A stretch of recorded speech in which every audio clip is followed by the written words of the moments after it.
Hello students, तो आज इस वीडियो में हम पढ़ेंगे डी ब्रॉगली हाइपोथेसिस के बारे में। सबसे पहले देखते हैं कि एक्चुअल में डी ब्रॉगली हाइपोथेसिस है क्या। तो सबसे पहले हम देखेंगे कि आइंस्टीन था, उसने सबसे पहले सजेस्ट किया था कि जो लाइट होती है उसका नेचर कैसा होता है, उसका ड्यूअल नेचर होता है। वो वेव की फॉर्म में भी हमें मिलती है और पार्टिकल फॉर्म में भी हम उसे देख सकते हैं। ठीक है, तो यहाँ पे ये सबसे पहले 1905 में आइंस्टीन ने ये सजेस्ट किया था ड्यूअल नेचर लाइट का।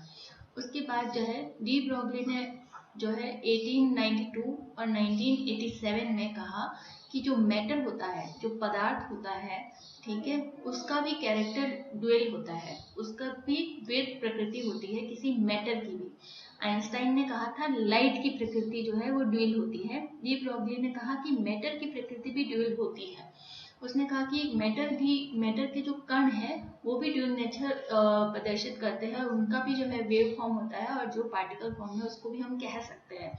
मैटर से उसका सिंपल सा मतलब था कि जिस चीज से मैटर बना है, कुछ एटम्स, इलेक्ट्रॉन्स, प्रोटॉन्स वगैरह, ठीक है, जिस भी चीज से इलेक्ट्रॉन है, प्रोटॉन हो गया, ओके, तो ये सारे जो पार्टिकल्स है किसी मैटर के वो भी ड्यूअल नेचर प्रदर्शित करते हैं। ओके, अब जब डी ब्रॉगली ने कहा कि मैटर भी जो है वेव नेचर प्रदर्शित करता है और पार्टिकल भी करता है, तो अगर कोई मैटर का जो कण है वो वेव नेचर प्रदर्शित करते हैं, तो वेव नेचर प्रदर्शित करने पर सिंपल सा समझ में आता है हमें कि फिर वेव नेचर प्रदर्शित कर रहा है तो उसकी कोई वेवलेंथ भी होगी, है ना। वेव नेचर प्रदर्शित कर रहा है तो उसकी कोई तरंग दैर्ध्य तो होगी ही। ओके, तो तरंग दैर्ध्य भी होगी। वेव नेचर मैटर की कोई तरंग दैर्ध्य भी होगी। तरंग दैर्ध्य है, उसकी कोई फ्रीक्वेंसी भी तो होगी। ओके, उस मैटर के पार्टिकल्स की कोई फ्रीक्वेंसी भी होगी और कोई एनर्जी भी होगी। ठीक है, तो डी ब्रॉगली यही कहना चाहता था कि मैटर ड्यूअल नेचर प्रदर्शित करता है और ड्यूअल नेचर में जो उसका वेव फॉर्म है, ठीक है, उसकी कोई तरंग दैर्ध्य भी होती है, उसकी कोई फ्रीक्वेंसी भी होती है निश्चित, और उसकी कोई निश्चित जो है वो आप कह सकते हैं कि ऊर्जा भी होती है। ओके, अब इसको जो है बताने के लिए फिर डी ब्रॉगली इक्वेशन दी गई। डी ब्रॉगली इक्वेशन को जो है वो डिराइव करने के लिए जो यूज में लिया गया वो एक तो लिया गया आइंस्टाइन का जो मास एनर्जी रिलेशन था, उसको यूज में लिया गया। आइंस्टाइन का जो मास एनर्जी रिलेशन क्या था, E = mc², well known equation है, ये तो सबको पता होगी। ठीक है, तो आइंस्टाइन का मास एनर्जी जो रिलेशनशिप था वो इक्वेशन यूज में ली गई, और उसको इक्वेट किया गया जो प्लांक्स का जो फोटोन वाला इक्वेशन था, प्लांक्स का जो फोटोन वाला इक्वेशन था, फोटोन की एनर्जी वाला, उसको यूज में लिया गया जो था E = hν। ठीक है, अब डी ब्रॉगली इक्वेशन को करने के लिए क्या करते हैं हम कि जो आइंस्टाइन का मास एनर्जी रिलेशनशिप और प्लांक्स का जो क्वांटम का एनर्जी का रिलेशनशिप का जो इक्वेशन है, उन दोनों को हमें यहाँ इक्वेट करना होता है। तो आइंस्टाइन का था E = mc²। ठीक है, अब इन दोनों को जो है हमें इक्वेट करना है, ये थी हमारी इक्वेशन 1। इक्वेट करेंगे तो क्या होगा कि hν = mc² लिखूंगी मैं। ठीक है, अब इतना तो हमने पढ़ा है क्लासेस में बहुत बार, इतनी 3 यूनिट पढ़ चुके हम। ठीक है, तो यहाँ पे हम कहेंगे कि ν = क्या होता है, ν यहाँ पे क्या है, फ्रीक्वेंसी है, h यहाँ पे प्लांक कांस्टेंट है, m यहाँ पे हम यहाँ पे जो डी ब्रॉगली के लिए यूज कर रहे हैं, तो हम यहाँ पे डी ब्रॉगली में जो मैटर है उसकी कौन सी पार्टिकल को कंसिडर कर रहे हैं, उसमें इलेक्ट्रॉन को कंसिडर करेंगे हम सब जगह यहाँ पे। ठीक है, इक्वेशन डिराइव करने के लिए। तो यहाँ पे जो मास है m जो है वो इलेक्ट्रॉन का मास है, और ये जो c है यहाँ पर, ये क्या है, वेग है। ठीक है, प्रकाश का वेग है। तो यहाँ पे फ्रीक्वेंसी = क्या होता है, c/λ।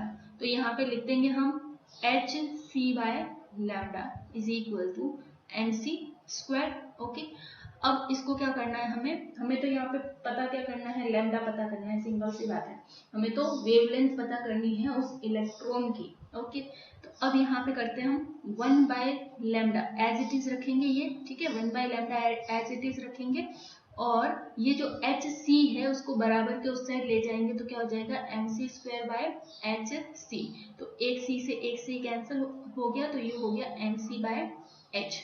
ओके, अब इसको क्या करना है, ये 1/λ है, इसको पलट देंगे हम, तो ये क्या हो जाएगा, इन्वर्स कर देंगे इसका, तो ये क्या हो जाएगा, λ = जिसके बराबर है, ये भी जो है इसका भी इन्वर्स करेंगे तो h/mc ये हुआ। अब यहाँ पे हमें क्या करना है, c तो क्या होता है, प्रकाश का वेग होता है, सिंपल सी बात है, ठीक है। पर हमें किसका वेग चाहिए, हमें चाहिए इलेक्ट्रॉन का। हम यहाँ प्रकाश को तो कंसिडर नहीं करना चाहते, ठीक है।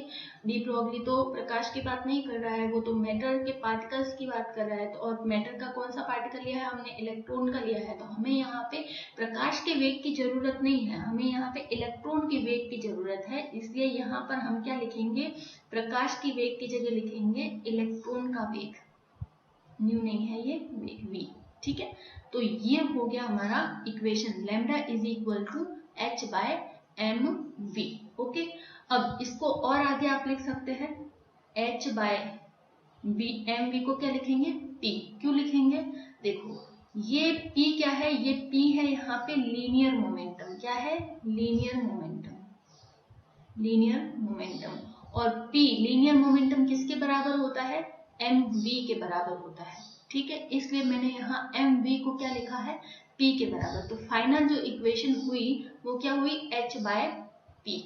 फाइनल इक्वेशन क्या हुई हमारी, h/p। और यही जो इक्वेशन है इसी को हम क्या कहते हैं, यही इक्वेशन हमारी डी ब्रोगली इक्वेशन है। यही इक्वेशन क्या हमारी, डी ब्रोगली इक्वेशन है। तो लिख लेना यहाँ पे ये equation, lambda is equal to h/p हमारी डी ब्रोगली इक्वेशन है। और लैम्डा जो है यहाँ पर वो क्या है, डी ब्रोगली वेवलेंथ है। किसकी वेवलेंथ है यहाँ पे, इलेक्ट्रॉन की वेवलेंथ है। हम यहाँ पे इलेक्ट्रॉन को कंसिडर कर रहे हैं मैटर, ठीक है।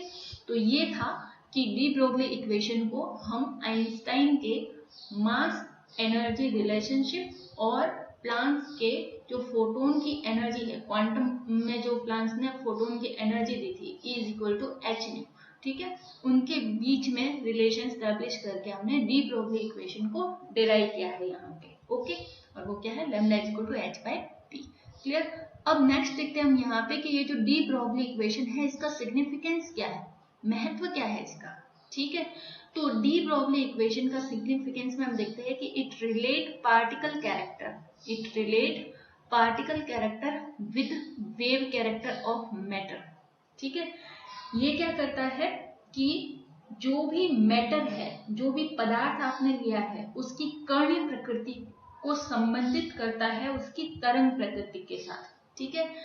पार्टिकल नेचर और उसकी तरंग नेचर के बीच में एक रिलेशन को बताता है। ओके, अब यहाँ पे डी ब्रोगली इक्वेशन जो है वो यहाँ पे मैं कहूंगी कि ओनली एप्लीकेबल ऑन माइक्रोस्कोपिक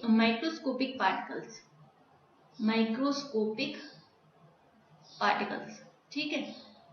महत्व क्या है ये देख लिया, ठीक है। इसके बाद इसका और क्या है इसमें पॉइंट कि ये जो डी ब्रोगली इक्वेशन है ओनली माइक्रोस्कोपिक पार्टिकल्स पर ही एप्लीकेबल है। ओके, इन पर ही एप्लीकेबल है, जैसे इलेक्ट्रॉन हो गया, प्रोटॉन हो गया, इन पर ही एप्लीकेबल है। ओके, मैक्रोस्कोपिक पार्टिकल्स पे एप्लीकेबल ही नहीं है। आपने कोई अणु ले लिया है तो उस पे ही एप्लीकेबल नहीं है। ओके, तो यहाँ पे कहेंगे कि not applicable on macroscopic particles, ठीक है। अब ये क्यों नहीं है, कैसे नहीं है, ये हम थोड़ा सा कैलकुलेशन करके देखते हैं कि ये किस तरह से है। ओके, नेक्स्ट देखते हैं हम यहाँ पे, देखो एक एग्जांपल ले रहे हैं हम मैक्रोस्कोपिक पार्टिकल के लिए एग्जांपल लेते हैं। सबसे पहले मैक्रोस्कोपिक पार्टिकल है तो उसका क्या होगा, मास भी ज्यादा होगा, ठीक है, मास भी उसका ज्यादा होगा मैक्रोस्कोपिक पार्टिकल का। तो ऐसा पार्टिकल जिसका मास ज्यादा है, यानी कि अगर मैं एग्जांपल लूं यहाँ पे तो एक 0.1 किलोग्राम का कोई पार्टिकल है, 0.1 किलोग्राम का कोई पार्टिकल है, या फिर यहाँ पे कहूँ कि 0.1 किलोग्राम की आपने कोई एक बॉल ली है, ठीक है, जो क्या करती है 60 मीटर पर सेकेंड के वेग से 60 मीटर पर सेकेंड की वेलोसिटी से चलती है, ठीक है। तो अब यहाँ पे हम कहें कि अगर ये ऐसी कोई गेंद है जो इतनी वेलोसिटी से चलती है तो उसका डी ब्रोगली वेवलेंथ कितना होगा, ओके, तो हमें यहाँ पर इक्वेशन तो पता है डी ब्रोगली वेवलेंथ निकालने के लिए, क्या थी, h/mv। ओके, तो यहाँ पे h का जो है ये तो कांस्टेंट है, हम निकाल देंगे। यहाँ पर क्या होता है -34 जूल सेकेंड अपॉन मास कितना होता है इलेक्ट्रॉन का, सॉरी यहाँ पे तो मास बॉल का दे रखा है, मास कितना दे रखा है 0.1 किलोग्राम, इंटू वेलोसिटी कितनी दे रखी है यहाँ पे मीटर पर सेकेंड, 60 मीटर पर सेकेंड। ठीक है, अब यहाँ पे मैंने क्लास में आपको बताया था कि ये जो यूनिट कन्वर्जन है वो यहाँ पे हम करेंगे। तो ये जो जूल होता है ना, ये जूल बराबर होता है kilogram metre square second square के। ठीक है, तो यहाँ पे जूल की जगह हम क्या लिख देंगे, kilogram metre square second square. Okay, तो एक तो सेकेंड ये है, अगर इसको मैं थोड़ा सा और खोल के बताऊं तो आप देख सकते हैं यहाँ पे, अगर ये वाला सेकेंड इनवर्स में ऊपर ले जाऊं तो यहाँ पे क्या हो जाएगा, सेकेंड का स्क्वायर हो जाएगा। सेकेंड का क्या हो जाएगा, ये अगर ऊपर जाएगा तो सेकेंड का स्क्वायर हो जाएगा। तो ये सेकेंड के स्क्वायर जो प्लस में है, इसके सेकेंड के जो माइनस में स्क्वायर है उससे कैंसिल आउट हो गया। ठीक है, तो सेकेंड का काम तो हो गया, सेकेंड तो खत्म। यहाँ पे किलोग्राम किलोग्राम से कैंसिल हो गया। ठीक है, और एक मीटर से एक मीटर कैंसिल हो गया, तो यूनिट तो बच जाती है हमारी पीछे लास्ट में मीटर ओनली। ओके, उसके बाद आप इस जब पूरे को सॉल्व करेंगे तो इसकी जो वैल्यू आती है वो लगभग बराबर आती है 10⁻⁻⁻34 मीटर के। तो सिंपल सा देखने पे ही पता चल रहा है कि वैल्यू ये कितनी कम है, -34, 10⁻⁻34। इतनी कम वैल्यू को कैलकुलेट करना, इतनी कम तरंग दैर्ध्य को मेजर करना लगभग किसी भी मशीन के लिए या किसी भी इक्विपमेंट के लिए पॉसिबल नहीं होता है। ठीक है, इस वजह से ही हम कहते हैं कि हाँ, डी ब्रोगली ने कहा है कि हर मैटर की तरंग होती है, वो उसकी तरंग फॉर्म में होती है, पर मैक्रोस्कोपिक पार्टिकल में भी उनकी तरंग होती है, पर उसे कैलकुलेट नहीं कर सकते हम, क्योंकि वो बहुत ही शॉर्ट होती है। ठीक है, तो एसोसिएट तो होगी पर उसे कैलकुलेट करना पॉसिबल नहीं है, इसलिए हम कहेंगे कि मैक्रोस्कोपिक पार्टिकल में डी ब्रोगली वेवलेंथ कैलकुलेट नहीं हो सकती, इसलिए ये एप्लीकेबल नहीं है मैक्रोस्कोपिक पार्टिकल्स पर हमने कहा कि microscopic particle like electron proton पर एप्लीकेबल है। तो वो कैसे है, तो हम यहाँ पे एग्जांपल लेते हैं कि माइक्रोस्कोपिक पार्टिकल, ऑब्वियस सी बात है, अब माइक्रोस्कोपिक पार्टिकल है तो उसका मास क्या होगा, कम ही होगा, सिंपल है। ठीक है, अब एग्जांपल लिया मैंने इलेक्ट्रॉन का, मान लो एग्जांपल ले लिया। ठीक है, ये ले लिया इलेक्ट्रॉन का ही एग्जांपल। अब कोई इलेक्ट्रॉन है, ओके, वो मूव कर रहा है, कितनी वेलोसिटी के साथ, वो मूव कर रहा है 60 मीटर पर सेकेंड की वेलोसिटी के साथ। ठीक है, तो अब इलेक्ट्रॉन का मास भी क्या है, कांस्टेंट है, जो हमें पता है। तो यहाँ पे उस केस में वेवलेंथ क्या आएगी, डी ब्रोगली वेवलेंथ इलेक्ट्रॉन के लिए फॉर्मूला वही रहेगा। ओके, लिख लो, यहाँ पे क्या आएगा 6.62, प्लैंक्स कांस्टेंट है ये, तो इसका वैल्यू फिक्स है, जूल। अगेन जो है हम यहाँ पे जूल की जगह क्या लिख देंगे, kilogram metre square second inverse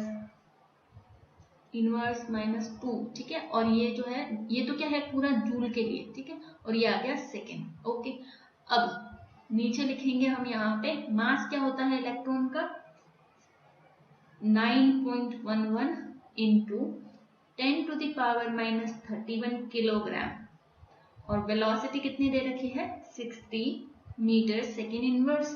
okay, अब किलोग्राम से किलोग्राम कैंसिल हो गया, 1 मीटर से 1 मीटर कैंसिल हो गया, ये ऊपर जाएगा तो अगेन जैसे पहले बताया था वैसे ये सारे सेकेंड भी कैंसिल हो जाएंगे, तो पीछे यहाँ यूनिट के फॉर्म में बचा मीटर ही। और इस पूरे को जब हम सॉल्व करते हैं तब हमारी वैल्यू आती है लगभग 10⁻⁻5 के अराउंड, -5 मीटर के अराउंड। तो अब यहाँ पे जो है ये 10⁻⁻5 मीटर जो है उसको किसी मशीन द्वारा या किसी भी प्रायोगिक यंत्र द्वारा जो है वो कैलकुलेट किया जा सकता है। इसलिए यहाँ पे डी ब्रोगली तरंग दैर्ध्य इलेक्ट्रॉन के लिए कैलकुलेट हो सकती है, तो हम कहेंगे माइक्रोस्कोपिक पार्टिकल पर ये इक्वेशन एप्लीकेबल है। ओके, चलो, तो ये तो था कि सिग्निफिकेंस क्या है, माइक्रोस्कोपिक जितने भी पार्टिकल है उनके लिए कैलकुलेट की जा सकती है डी ब्रोगली इक्वेशन। ओके, और उनके वेवलेंथ और पार्टिकल कैरेक्टर और वेव कैरेक्टर के बीच में भी रिलेशन स्टैब्लिश किया जा सकता है। आप कहेंगे कैसे किया जा सकता है? देखो, ये हम बात किसकी कर रहे हैं? पार्टिकल्स की, ठीक है, और निकाल क्या रहे हैं? वेवलेंथ। वेवलेंथ किसकी होती है? वेव की होती है, तरंग की होती है हमेशा। तो पार्टिकल और तरंग के बीच में हम रिलेशन स्टैब्लिश कर रहे हैं, ठीक है। तो ये इसका एक सिग्निफिकेंस भी था। चलो नेक्स्ट देखते हैं हम यहाँ पे de Broglie equation as an alternative of interpretation of Bohr model, ठीक है। डी ब्रोगली इक्वेशन को हम बोर मॉडल की अवधारणा का एक विकल्प मानते हैं, और मानने से मतलब है हमें प्रूव करना पड़ेगा कि ये बोर मॉडल का विकल्प कैसे है, ठीक है। तो अब बोर मॉडल का एक पोस्टुलेट है, वो कहता है कि एक इलेक्ट्रॉन जब एक ऑर्बिट में मूव करता है, इलेक्ट्रॉन जब एक ऑर्बिट में घूमता है, चारों तरफ चक्कर लगाता है एक ऑर्बिट में, तो उसका कोणीय संवेग या एंगुलर मोमेंटम जो है वो h बाय, वो एक मिनट में लिख देती हूँ यहाँ पे, h बाय 2 पाई का इंटीग्रल मल्टीपल होता है। h बाय 2 पाई का इंटीग्रल मल्टीपल होता है, आगे बताऊंगी मैं, ठीक है। इंटीग्रल मल्टीपल होता है। इंटीग्रल मल्टीपल को अगर आप हिंदी में कहें तो ये होता है पूर्ण गुणज होता है। वापस से सुनो, डी ब्रोगली का जो है वो बोर मॉडल के साथ, डी ब्रोगली इक्वेशन को हम बोर मॉडल का एक अल्टरनेटिव विकल्प कैसे मान सकते हैं? तो उसके लिए तो पहले समझना होगा कि बोर मॉडल है क्या। तो बोर मॉडल के बहुत सारे पोस्टुलेट्स हैं, ठीक है, बहुत सारे अभिग्रहित है उसके पॉइंट्स हैं। उनमें से एक पोस्टुलेट में कहा गया है कि इलेक्ट्रॉन एक कोई ऑर्बिट है, मान लो ये एक न्यूक्लियस एटम है, ये न्यूक्लियस है, उसके आसपास बहुत सारे ऑर्बिट्स हैं, ठीक है। तो डी ब्रोगली कहता है कि एक इलेक्ट्रॉन जो इस ऑर्बिट में घूम रहा है, इसका जो कोणीय संवेग है या फिर इसका जो एंगुलर मोमेंटम होगा, एंगुलर मोमेंटम होगा, वो क्या होगा? वो h बाय 2 पाई के इंटीग्रल मल्टीपल या फिर कहे तो पूर्ण गुणज के बराबर होगा, ठीक है। अब इसी पोस्टुलेट को हमें क्या करना है? जो डी ब्रोगली इक्वेशन है उसके साथ रिलेट करना है यहाँ पे, ठीक है।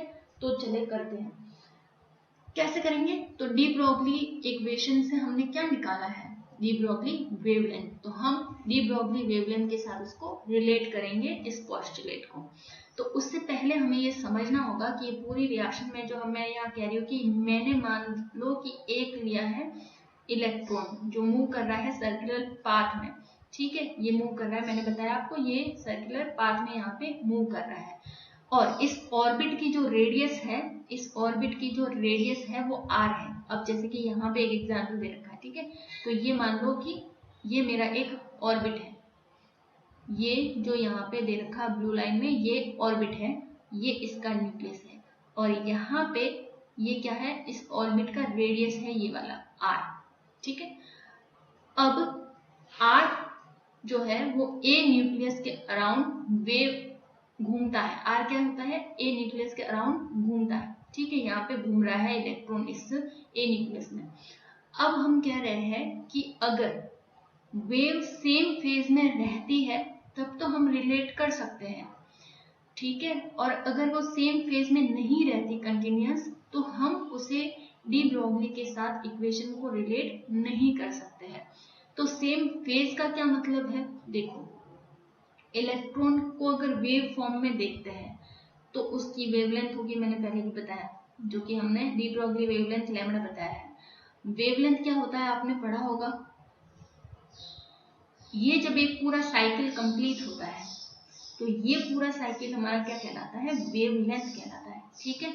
तो यहाँ पे आप देख पा रहे होंगे कि ये जो है वेवलेंथ है, ये पूरा, सॉरी एक मिनट, हाँ, ये यहाँ से कंप्लीट हुआ यहाँ पे, ठीक है। तो ये जो है एक साइकिल जब कंप्लीट हो रहा है तो ये एक वेवलेंथ के बराबर है।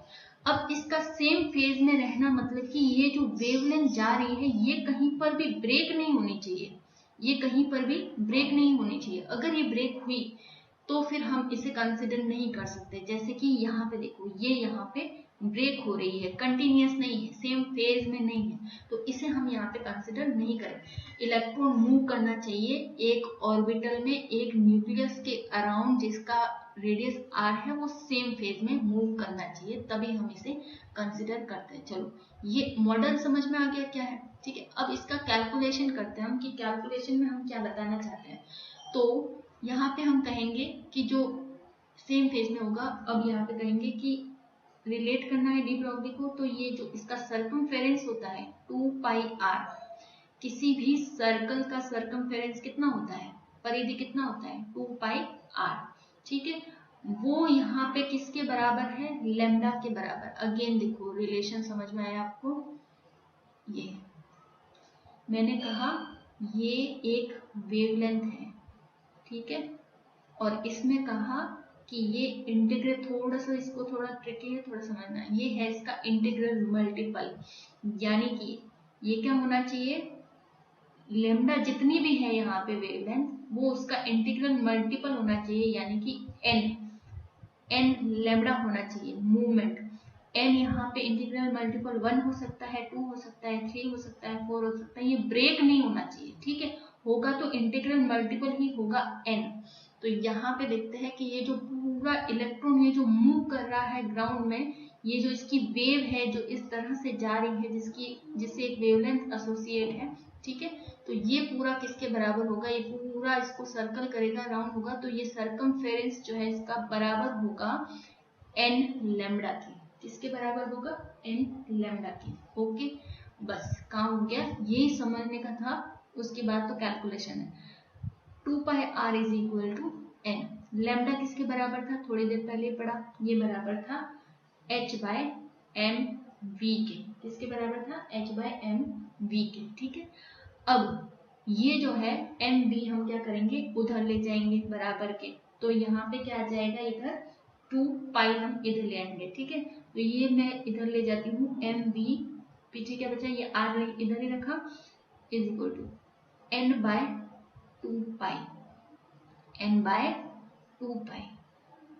ये देखो, फाइनली हमने इक्वेशन यहाँ पे डिराइव की है, ठीक है।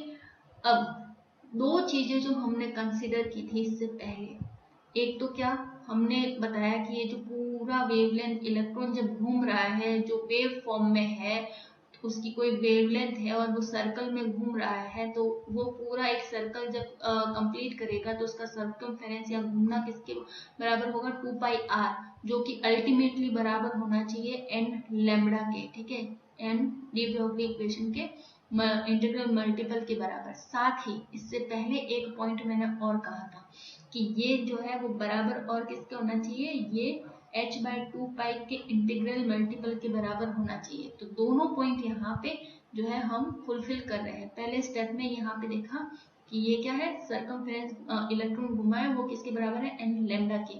बाद में इसको सॉल्व किया तो यहाँ पे हमारे पास वैल्यू आई h बाय 2p n, ये भी क्या है, h by 2p n integral multiple, और m भी यहाँ पर क्या है, ये है हमारा एंगुलर मोमेंटम, एंगुलर मोमेंटम। तो जो एंगुलर मोमेंटम है, एंगुलर मोमेंटम जो है,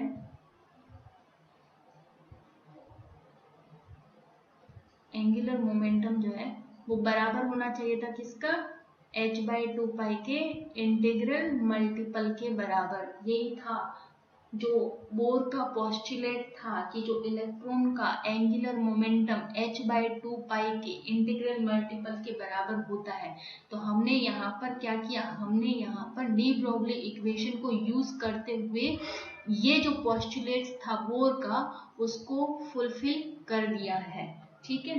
तो इस वजह से ही हम कह रहे हैं कि जो डी ब्रॉगली का इक्वेशन है वो बोर के पोस्टुलेट का ऑल्टरनेट हो सकता है। क्लियर ये चीज, ओके। मैं यहाँ पे बोर का एक पोस्टुलेट लिख लेती हूँ, आपको और क्लियर हो जाएगा। बोर्स पोस्टुलेट, पोस्टुलेट, बोर का पोस्टुलेट क्या था, the angular momentum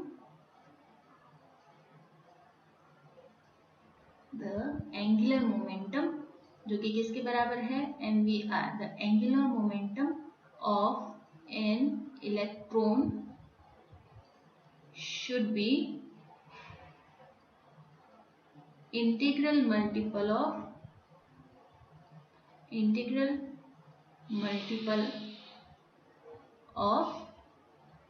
h by 2 pi. ये बोर का पोस्टुलेट था जिसने डी ब्रोगली इक्वेशन के द्वारा हमने जो है वो डिस्क्राइब किया।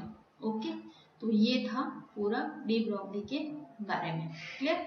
Okay, thank you. यहाँ पे डी ब्रोगली का जो मेन पॉइंट थे, ठीक है, उनका सिग्निफिकेंस क्या है, बोर मॉडल के साथ उसका रिलेशन क्या है, पूरा डी ब्रोगली हाइपोथेसिस क्या है, वो सारा देख लिया। डी ब्रोगली इक्वेशन भी हमने देख लिया यहाँ पे कि कैसे कैलकुलेट करते हैं। ओके, नेक्स्ट क्लास में हम जो है थोड़ा सा एक्सपेरिमेंट के थ्रू जो है वो डी ब्रोगली इक्वेशन को समझने की कोशिश करेंगे, मतलब कि आप वेरीफाई करेंगे डी ब्रोगली इक्वेशन को एक्सपेरिमेंट्स के थ्रू। तो नेक्स्ट क्लास में हम वो पढ़ेंगे। ओके,